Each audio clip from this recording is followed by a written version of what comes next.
Localize's in-progress workflow is an easy-to-use tool to review your translations before they get published on your application. By default, Localize publishes all proposed translations onto your website instantly. Most businesses appreciate this set-it-and-forget-it approach, but others want to review those translations before they're in front of their users. That's why we've built the in-progress workflow. We start by approving phrases in the pending bin. You can approve phrases individually, select all phrases on each page, or all phrases in your pending bin.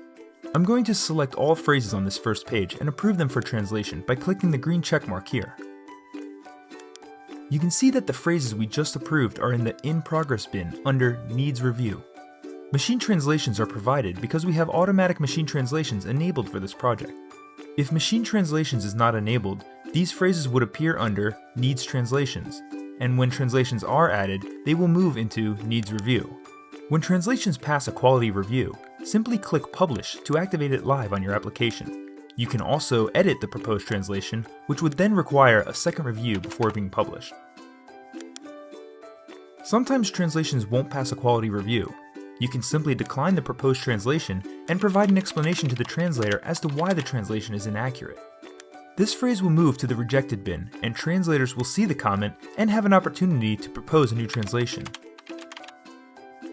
When they propose a new translation, the phrase will move back into Needs Review. Let's quickly approve the rest of these translations by selecting all and publishing them. You now see all your published phrases with translations under Published and are live for your visitors.